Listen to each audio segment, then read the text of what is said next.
I'm Kelly, a 43-year-old mother of two, married to Larry, a kind man who's been my support for almost 22nd years. Life's been full of ups and downs, but I've always believed that it's the people with you that make it bearable. That was until my brother Scott decided to take charge. Scott is 10 years younger than me, a whirlwind of bad decisions and wrong priorities. He's the kind of person who thinks the world owes him. Mom always said he'd grow out of it, but at 31 he's still the family's problem. It was a Sunday, the kind that calls for a family gathering at Mom's house. Her house was our safe place, full of childhood memories.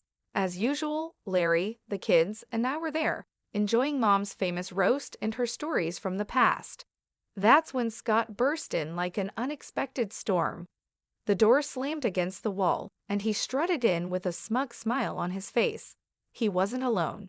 Clinging to his arm was a young woman, barely out of her teens, with a clearly pregnant belly and a dress more suited for a nightclub than a family lunch. Larry choked on his tea. Lauren, my 13-year-old, asked if she was going to be an aunt. Eric, the 10-year-old, was more interested in why Aunt Olivia's dress was so shiny. Family, meet Olivia, my fiancée, Scott announced, as if he was showing off a prize. Mom's fork dropped. Fiancé, Scott, we talked about this, she said. Olivia flipped her hair and gave us a look that could spoil milk. Yeah, we're getting married, and this little guy, she patted her belly, is Scott Jr. The room was so quiet you could hear the clock ticking. Larry cleared his throat. Congratulations, Scott. That's big news, Scott smirked. We're staying here for a while, till we get our own place. Mom tried to smile, but I saw the worry in her eyes. It was like watching someone set up camp at the edge of a cliff. That night, after the kids were in bed, Larry and I talked. Kelly, your brother isn't just irresponsible. He's taking advantage of your mom. I knew he was right. Scott was a tornado, and we were all in his path. The only question was how much damage he would do before he moved on. The next few days were a blur of Scott and Olivia making themselves at home. Olivia turned the living room into her personal lounge, always putting her feet up on Mom's antique coffee table. Scott spent his days on his phone, laughing at things no one else found funny. Mom was running around, trying to keep up, making meals, cleaning up after them, and never getting a thank you. It was like watching someone slowly deflate. One evening, I found Mom alone in the kitchen, looking older than her years. Mom, you can't let them walk all over you, I said. She sighed, Kelly, he's my son, and that's my grandbaby. I can't turn them away. I wanted to scream, to tell her she was being used, but I bit my tongue. Family is complicated, and sometimes love means turning a blind eye, even when you know you shouldn't. That's how our new normal began. Scott and Olivia, the ungrateful guests, and the rest of us trying to keep the peace in a house that suddenly felt too small. Little did I know, this was just the calm before the storm. Living with Scott and Olivia turned our lives upside down. Every morning started with Olivia's loud complaints about her backache or cravings. She'd stroll into the kitchen in her pajamas, demanding breakfast like she owned the place.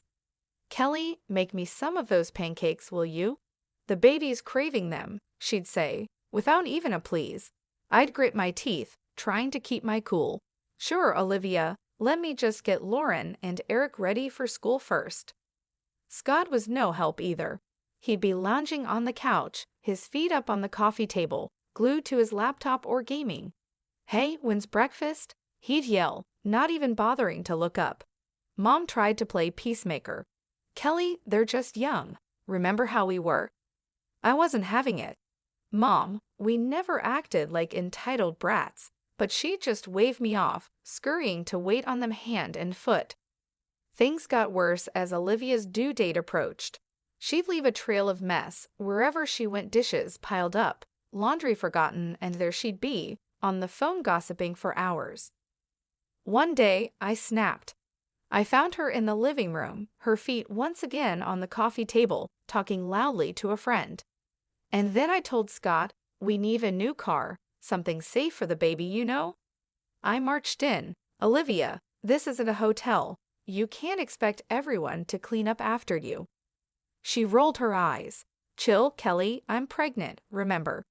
Scott finally spoke up. Kelly, lay off her. Can't you see she's carrying my kid? I shot back. Being pregnant doesn't give you a free pass to be a slob, Scott. Mom came in, wringing her hands. Please, let's not fight. It's not good for the baby. I looked at Mom, her face drawn and tired. This isn't right, Mom. You're wearing yourself out for them. Mom wouldn't listen. Their family, Kelly. What can we do? The days dragged on. Scott and Olivia would disappear for hours, leaving Mom to clean up their mess. They'd return with shopping bags, laughing about their day out. One evening, I heard them planning a lavish wedding. We need the best, babe. It's our day, Scott said, his arm around Olivia. Olivia giggled. Of course, and your mom can help with the expenses, right? I couldn't believe my ears. I confronted them.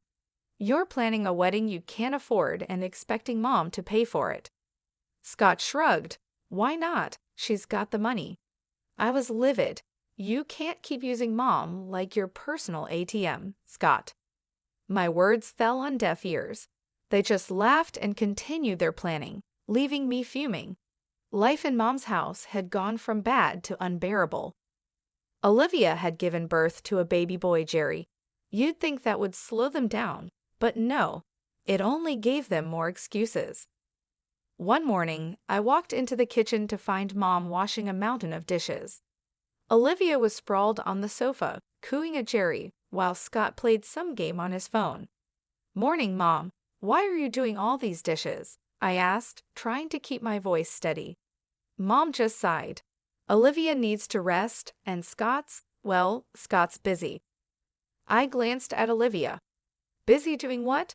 Olivia, you can't just leave everything to Mom. Olivia shot me a look. I just had a baby, Kelly. I'm not supposed to stress myself. Scott didn't even look up. Yeah, Kelly, back off. You don't know how hard it is. I couldn't believe it. Hard? You call sitting on your butt all day hard? Mom tried to calm things down. It's okay, Kelly. I don't mind. But I was past caring. No, it's not okay. You're not their servant. It was like talking to a wall. Scott and Olivia just didn't care. They'd leave the house for hours, leaving Mom to take care of Jerry. They'd come back with bags of clothes and gadgets, bragging about their great deals. One day, I found a receipt on the table for a designer dress for Olivia. It cost more than what most people make in a week. I confronted them. Scott, where did you get the money for this? And why is Mom paying for your lifestyle? Scott shrugged, not bothered. She's our mom, Kelly. She wants to help. I was furious. Help? You're bleeding her dry. Olivia smirked and chimed in. If she's willing, why not? Besides, what's it to you? I couldn't take it anymore. I had to talk to Mom alone. Mom, you can't keep giving them money. They're using you. Mom just shook her head. I can't abandon them, Kelly, especially not Jerry. I tried to reason with her, but they're not even trying to be responsible. Scott's not looking for a job, and Olivia's just spending your money like water. Mom looked away, her voice barely a whisper. I know, Kelly, but they're my children. I have to help them. I felt helpless, watching my family fall apart. Scott and Olivia were like leeches, draining everything and giving nothing back. And Mom, bless her heart, was too kind to see it. I didn't know how much more I could take. The breaking point was near, and I feared what would happen when we finally reached it. Things took a turn for the worse when Mom suddenly fell ill. It happened so fast. One day she was her usual self, and the next she was bedridden, looking frail and weak. I was at her bedside, holding her hand. Mom, you're going to get through this, I whispered, trying to sound more hopeful than I felt. She gave me a tired smile. I'm just worn out, Kelly. I've lived a good life. Scott and Olivia were nowhere to be seen, probably out spending more of Mom's money. I couldn't hide my anger anymore. Where are they, Mom? Why aren't they here helping? Mom's eyes were sad. They have their own lives, Kelly. Don't be too hard on them. But I couldn't let it go. Their own lives? They're living off you, Mom, and now when you need them the most, they're absent. Mom just sighed. It broke my heart to see her like this, defeated and alone. Then the inevitable happened. Mom passed away quietly one night, with me by her side. Scott and Olivia were out, probably having the time of their lives, oblivious to the tragedy unfolding at home. The funeral was a blur. I remember seeing Scott and Olivia arrive at the funeral looking like they were going to a party instead of mourning a loss. Olivia's dress was too short and flashy even for a funeral. People were whispering, and Larry squeezed my hand, trying to comfort me. After the service, Scott pulled me aside. Kelly, we need to talk about Mom's will. I was still in shock from losing Mom. Now? Can't this wait, Scott? He was insistent. No, it can't. I know she left the house to me. We need to sort this out. I couldn't believe his audacity. Scott, Mom just died. Can't you show a little respect? But Scott was relentless. This is important, Kelly. I'm her son. I deserve it. The day after the funeral, I went to Mom's house to start sorting through her things. When I got there, Olivia answered the door with a smug look. What do you want, Kelly? She sneered. I was taken aback. I came to collect some of Mom's things. Olivia laughed, a cold, harsh sound. Oh, you didn't hear. This is our house now. Scott got everything. Scott appeared behind her, grinning. Yeah, Kelly, Mom changed her will. The house, the money, it's all mine. I felt a surge of anger and disbelief. You're lying. Mom would never do that. Scott shrugged. Believe what you want, but the will is clear. This is my house now. I stood there on the doorstep of the house I grew up in, feeling like a stranger. The realization hit me hard. Not only had I lost my mother, but now I was losing my childhood home to my greedy brother and his manipulative wife. As I walked away, I knew this wasn't the end. I had to fight back for Mom, for my family, and for what was right. But little did I know, the battle ahead would be tougher than anything I'd faced before. I was a bundle of nerves as I walked into the notary's office. The whole situation felt like a bad dream. Losing Mom was hard enough, but fighting with Scott over her will was something I never imagined. The notary, Mr. Richard, was an old family friend. He looked up as I entered, his face somber. Kelly, I'm sorry for your loss. Let's get straight to the matter at hand. I nodded, trying to steady my voice. Mr. Richard, Scott says Mom left everything to him. That can't be true. Mr. Richard shuffled some papers. Well, let's see what the will says. Scott and Olivia walked in just then, all smugness and arrogance. Olivia gave me a triumphant smirk. Ready to lose, Kelly? I ignored her and focused on Mr. Richard. He cleared his throat and began reading the will. My heart was pounding in my chest. And to my son Scott I leave. I braced myself for the worst, the sum of $4,000. Scott's face fell. What? That's it. Mr. Richard continued, and to my daughter Kelly, I leave the family home and the remainder of my estate. I couldn't believe it. Relief and disbelief washed over me. Olivia was furious. That's impossible. She promised us the house. Mr. Richard looked at them sternly. There's more. It appears your mother made this last will a month ago after expressing concerns about undue pressure from certain family members. Scott was red with anger. She wanted me to have the house. I couldn't help but feel a sense of justice. Mom knew what you were doing, Scott. She knew you were using her. Scott turned to me, his eyes blazing. You did this. You turned her against me. Olivia chimed in, her voice shrill. We'll contest this. We'll get a lawyer. Mr. Richard raised an eyebrow. You're free to do so, but be aware if it's found that there was any coercion involved in the previous will. There could be legal consequences. Scott and Olivia looked at each other, their confidence wavering. I stood up, feeling stronger than I had in months. Mom saw through your greed. She made sure her last wishes were respected. Scott stormed out, cursing under his breath, with Olivia trailing behind him. I stayed back, thanking Mr. Richard. As I left the office, I felt a mix of emotions. Sadness for losing Mom, relief that her last wishes were honored, and a lingering anger at Scott and Olivia's audacity. It was a regular afternoon when Scott stormed into the house, his face red with anger and disbelief. $200,000 for you, and just a measly $4,000 for me? How is that fair, Kelly? I was sorting through some of Mom's papers, but his outburst made me pause. Scott, that's what Mom decided. You know she always had her reasons. He slammed his hand on the table, making me jump. Reasons? What reasons could she possibly have to screw me over like this? I took a deep breath, trying to keep my cool. Maybe because you and Olivia have been bleeding her dry for years.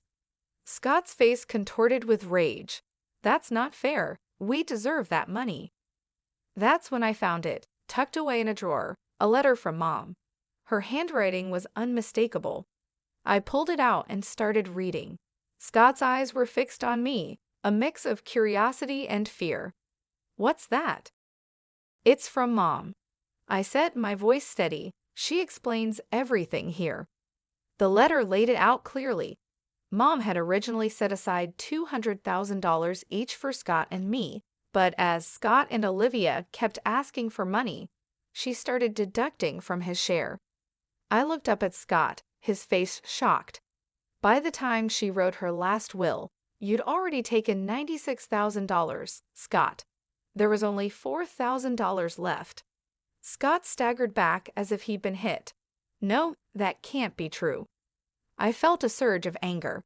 It's all here, Scott. Every cent you and Olivia took came out of your inheritance.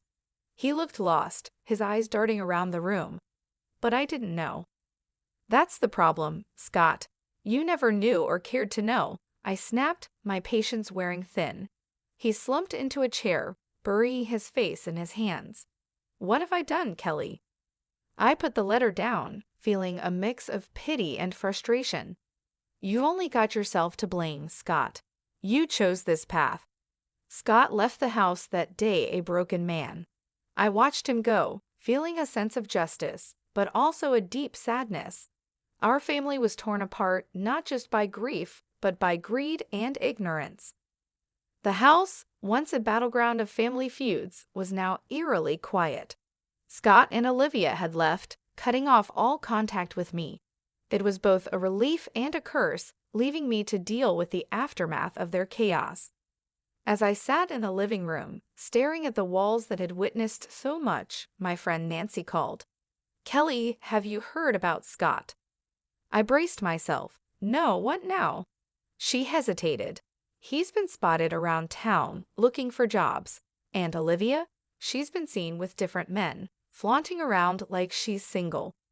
My heart sank. And Jerry, their son. No sign of him, Kelly. It's like they've forgotten they have a child. I slammed my fist on the table, fury boiling inside me. They're irresponsible and selfish. They don't deserve a child. Nancy tried to calm me. Kelly, maybe there's something you can do. Her words sparked an idea. You're right. I'll fight for Jerry. He shouldn't suffer because of them. The next day, I met with a lawyer, a no-nonsense woman named Miss Michelle. I explained everything, my voice trembling with determination. So you want to pursue custody of your nephew? Miss Michelle asked, her eyes sharp. I nodded firmly. Yes, he's in a toxic environment. I want to give him a better life. Miss Michelle leaned forward. It won't be easy, Kelly, but if you're ready to fight, I'm with you. I felt a surge of determination. I'm ready. Whatever it takes. The legal battle that followed was tough. Scott and Olivia were unpredictable, sometimes cooperative, sometimes hostile, but I didn't back down. One evening, after a particularly hard day in court, Larry wrapped his arms around me. You're doing the right thing, Kelly. It's hard but right. I leaned into his embrace, exhausted but hopeful. I just want Jerry to be safe, to have a family that cares. The day the judge granted me temporary custody of Jerry was bittersweet. He was a sweet boy, confused and scared, but he slowly opened up to us. Lauren and Eric adored him, and he brought a new kind of joy into our home. Scott's reaction was a mix of anger and defeat. "You've taken everything from me, Kelly." I faced him, my voice steady. "I'm protecting Jerry, something you should have done." As Scott stormed off, I realized our relationship might never be repaired. But this wasn't about us. It was about a little boy who needed a stable home. Life with Jerry was a new adventure. There were challenges, of course, but also laughter and love. He was becoming a part of our family, and I was determined to make it permanent. Looking back, I knew I'd made the right decision. It was time for new beginnings for all of us, a chance to heal, grow, and build a future filled with love and stability. That was the legacy I wanted to leave, a stark contrast to the selfishness and greed that had once threatened to tear us apart. The house, once a reminder of family discord, was now filled with laughter and the pitter-patter of little feet. Jerry had become a part of our lives, his presence a constant source of joy and wonder. One evening, as we were tucking him into bed, he looked up at me with those big innocent eyes. "Aunt Kelly, am I going to stay here forever?" I smoothed his hair, my heart swelling. "Yes, Jerry, you're part of our family now." He smiled, his tiny hand gripping mine. "I like it here. Lauren and Eric are fun." I kissed his forehead. "We love having you here, sweetie." I walked out of his room. Larry was waiting with a proud smile on his face. "He's really settling in, isn't he?" I nodded, feeling accomplished. "He is. We're giving him the life he deserves." The next day, I received a call from Miss Michelle. "Kelly, it's official. The court has granted you full custody of Jerry." I nearly dropped the phone, tears of happiness welling up. "Thank you, Miss Michelle. Thank you for everything." After hanging up, I shared the news with the family. Lauren and Eric cheered, hugging Jerry in a group embrace. Even Larry had tears in his eyes. "We're a family," Larry said, his voice choked with emotion. "A real, complete family." The journey had been long and full of challenges, but we had come out stronger. I thought about Scott and Olivia, wherever they were. I hoped they would find their way, but my focus was now on the children, our family. In the months that followed, Jerry blossomed. He was no longer the timid boy we first met. He was confident, happy, and loved. One day, while we were all in the garden, Jerry came running up to me with a dandelion in his hand. "Look, Aunt Kelly, I made a wish." I crouched down to his level. "And what did you wish for?" He grinned, his eyes sparkling. "I wished we'd all be together forever." I hugged him tight. "That's the best wish, Jerry, and it's come true." As I looked around at my family, I felt a deep sense of peace. We had weathered the storm and emerged stronger. Our future was filled with hope, love, and the promise of new beginnings. This was our story, a testament to the strength of family and the power of love. It was a future of hope, and we were ready to embrace